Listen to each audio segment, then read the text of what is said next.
আসসালামু আলাইকুম everyone. So আজকে আমি আপনাদেরকে বোঝানোর চেষ্টা করব টাইম সিরিজ সম্পর্কে। এইটা আমি কিছুদিন আগে শিখেছিলাম। সো এইটা আমার একটা নোটবুকে করা আছে, টোটাল জিনিসটা আমি নোট করে রাখছি। সো আমি লাইন বাই লাইন আমি কোডটা বিস্তারিত বলবো। সো এখানে ফার্স্ট অফ অল আমরা দেখতে পাচ্ছি এখানে import Y finance, that means finance related data use করবো, যে জন্য আমরা import Y finance as Y F. তারপর আমরা পার্সিস করেছি, দেন ম্যাটপ্লটলিব। দেন আমরা যেহেতু টাইম সিস্টেমে কাজ করবো, দ্যাট মিনস এখানে ডেট অর টাইম থাকবে। দ্যাট মিনস আমরা ডেট টাইম লাইব্রেরিটা ইম্পোর্ট করছি। দেন আমরা যেহেতু ওয়াই ফাইন্যান্স নিয়েছিলাম এখানে, তাই ওয়াই ফাইন্যান্সের একটা ডেটা এখান থেকে আমরা নিলাম। ডেটাটা হচ্ছে স্টক প্রাইসের, আর এখানে price close, price high, price low, open and volume রয়েছে। তো এইখানে আমাদের শুরুতেই ডেটটা কিন্তু ইন্ডেক্স হয়ে গেছে। তো অনেক ক্ষেত্রে দেখা যায় আমাদের ডেটটা ইন্ডেক্স থাকে না, তখন আমাদের ডেটটাকে ইন্ডেক্স কলামে নিয়ে আসতে হয়। নেক্সট আমরা কলাম দেখেছি, কলাম কি কি আছে, কলামটাকে আমরা কনভার্ট করেছি। নেক্সট আমরা একটা গ্রাফ রেখেছি, সেটা আমাদের ক্লোজ প্রাইসের উপর। এটা ইয়ার অ্যান্ড মান্থ ওয়াইজ একটা লাইন। দেন আমরা কি করেছি এখানে state seasonal decompose. Seasonal decompose করেছি। এখানে সিজনাল ডিকম্পোজ আমরা তিনটা টাইপ রয়েছে, একটা ট্রেন্ড, সিজনাল, আর একটা রেসিডিউয়াল। তো এখানে আমাদের তিনটা, ফার্স্ট এটা অরিজিনাল আমাদের, দেন আমাদের ট্রেন্ড, এটা স্মুথলি যাচ্ছে, আমরা বুঝতে পারছি ট্রেন্ডটা কি কেমন। দেন আমাদের সিজনাল গ্রাফটা, সিজনে এটা চেঞ্জ হয়। দেন আমাদের রেসিডিউল। তো আমাদের আরেকটা আমাদের এসএলটি ডিকম্পোজিশন। তো আমরা যদি ক্লাসিক্যাল ডিকম্পোজিশন আর এসএলটি ডিকম্পোজিশন পার্থক্য বুঝতে চাই, আমাদের ক্লাসিক্যাল ডিকম্পোজিশনের মধ্যে সিজনাল ট্রেন্ড প্যাটার্নটা প্রায় সেম থাকে, কিন্তু এসএলটি তে ভ্যারাইটি অফ সিজনাল প্যাটার্নস হয়। এখানে সিজনাল প্যাটার্নসের মধ্যে কিছুটা চেঞ্জ আমরা লক্ষ্য করতে পারি, সেই জন্য আমাদের সিজনালের ক্ষেত্রে আমাদের এসএলটি ডিকম্পোজিশনটা বেটার। দেন আমরা আরো কিছু দেখতে পারি, এখানে আমরা যদি ক্লাসিক্যাল ডিকম্পোজিশন ইউজ করি, এখানে easily influenced by outliers. Outliers দ্বারা কিন্তু আমাদের সিজনাল বা ডেটাটা রোবাস্ট হয়ে যায়, কিন্তু আমরা যদি এসএলটি ইউজ করি তাহলে এখানে আমরা আউটলায়ারটা হ্যান্ডেল করতে পারতেছি। Then handle both multiply and additive. Classical ডিকম্পোজিশনে আমরা অ্যাডিটিভ অ্যান্ড মাল্টিপ্লাই দুইটাই ইউজ করতে পারি, বাট এসএলটির ক্ষেত্রে শুধুমাত্র আমরা অ্যাডিটিভ মডেল ইউজ করতে পারবো। তো আমরা এসএলটির এখানে কোডটা করেছি এবং এসএলটির গ্রাফটা দেখার চেষ্টা করতেছি। এখানে কিন্তু সিজনাল আমাদের এখানে কিছুটা চেঞ্জ আছে, এই সিজনাল কিন্তু এক একটা সময় পর আমাদের ভালো একটা চেঞ্জ। সো আমরা যদি এখানে পার্থক্যটা দেখি, তো আমরা এখানে বুঝতে পারবো classical outlier sensitive, seasonal outlier sensitive না, এন্ড এক্সেট্রা।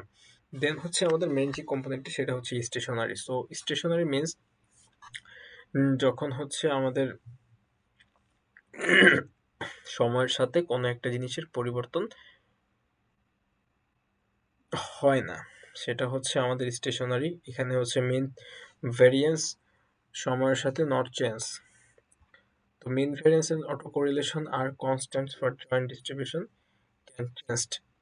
mean variance টা সবসময় কি হয়, কনস্ট্যান্ট থাকে, আর নন স্টেশনারি কি mean variance change and joint distribution are change. So আমরা যদি এখানে স্টেশনারি গ্রাফটা দেখি, এখানে কিন্তু আমাদের মিন সবসময় একই রকম ভাবে চলতেছে, সেম প্রায়, আর ভেরিয়েন্সটা কনস্ট্যান্ট। আর যদি নন স্টেশনারি দেখি, এটা কিন্তু আপ ডাউন করতেছে, that means mean and variance change প্রতিনিয়ত।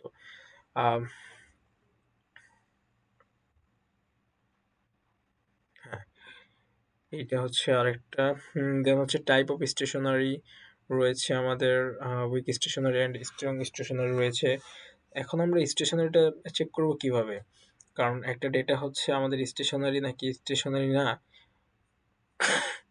আমাদের টাইম সিরিজ করার ক্ষেত্রে স্টেশনারিটা খুবই ভেরি করে, যে ডেটাটা স্টেশনারি নাকি স্টেশনারি। সো এটা হচ্ছে আমরা অ্যাডোব ফুলার একটা টেস্ট রয়েছে। এই টেস্টের মাধ্যমে হচ্ছে আমরা চেক করব যে এই ডেটাটা কি স্টেশনারি নাকি স্টেশনারি না।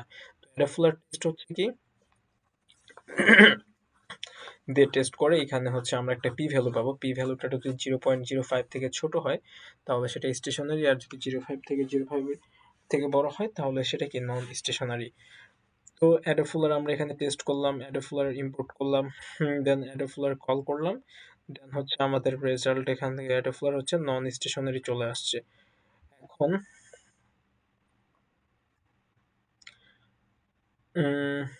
হ্যাঁ, আরেকটা আমরা এখানে টেস্ট করছি, কেপিএসএস টেস্ট করছি, এইটাও হচ্ছে one kind of adfuller. So time series স্টেশনের ডিফারেন্সিং। হ্যাঁ, এখন এখানে বুঝতে হবে কেন আমরা হচ্ছে স্টেশনটা করলাম। যদি হচ্ছে আমাদের টাইম সিরিজ সময়ের সাথে সাথে চেঞ্জ হয়, দ্যাট মিন্স নন স্টেশনারি। তার মানে হচ্ছে আমরা এখানে কিন্তু বুঝতেছি না, কোনো প্যাটার্ন আমরা লক্ষ্য করতে পারতেছি না। দ্যাট মিন্স কোনো ডেটা যদি হচ্ছে আমরা টাইম সিরিজ করতে চাই, সেটা অবশ্যই স্টেশনারি আমাদের না করা থাকলে স্টেশনারি করে দেন হচ্ছে এটার প্যাটার্ন বের করতে হবে এবং এটা অ্যানালাইসিস করতে হবে।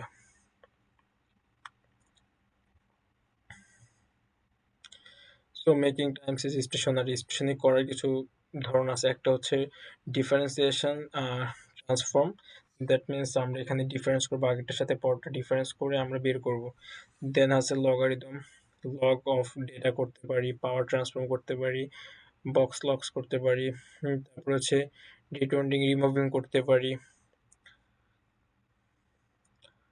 তো হ্যাঁ, এখানে হচ্ছে আমরা ডিফারেন্সিয়েশন করেছি, একটার সাথে একটা ডিফারেন্স করে এটা হচ্ছে সেকেন্ড ডিফারেন্স করছি। তো সেকেন্ড ডিফারেন্সের দুইটা ভ্যালু থাকবে না, নিচের গুলো থেকে শুরু হবে।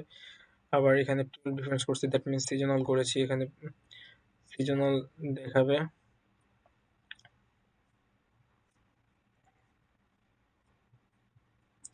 হ্যাঁ, এটা হচ্ছে আমাদের হচ্ছে রোলিং সাম। রোলিং সাম হচ্ছে আমাদের রোলিং দেখাবে পুরো এটা। তো what is lag and understanding হচ্ছে ল্যাগ ইজ ভেরি ইম্পর্টেন্ট। তো ল্যাগ হচ্ছে শুধু আগের মানকে বর্তমানের পাশে আনে, এটা মানের তুলনা করার জন্য ব্যবহার করা হয়। তো ফার্স্ট ল্যাগ হিসেবে ফার্স্ট ল্যাগ 0 হবে,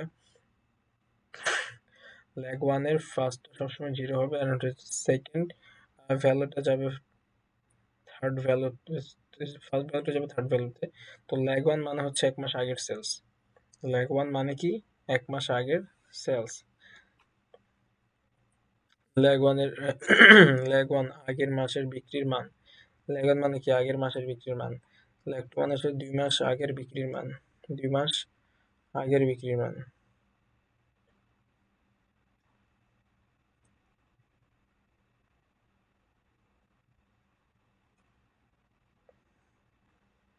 তো আমরা এখানে ল্যাগ তৈরি করছি, দ্যাট মিনস শিফট 1 শিফট 2 দিয়ে। তো ল্যাগ 1 1 মাস আগে, আগের বিক্রির মান ছিল এটা, আর হচ্ছে 2 মাস আগের এইটা, আর হচ্ছে আমাদের হচ্ছে কি একটা হচ্ছে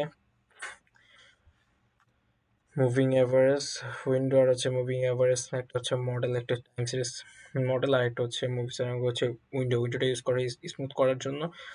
আর এমএ মডেল ইউজ করা হয় হচ্ছে কি করা, ফরকাস্ট করার জন্য। এরপরে moving average model auto regressive আছে, আমাদের হচ্ছে অটো রিগ্রেসিভ মুভিং এভারেজ আছে, স্যারিমা আছে, ভার আছে, ভার্মা আছে, ভারিমা আছে, অ্যান্ড এক্সেট্রা এক্সেট্রা।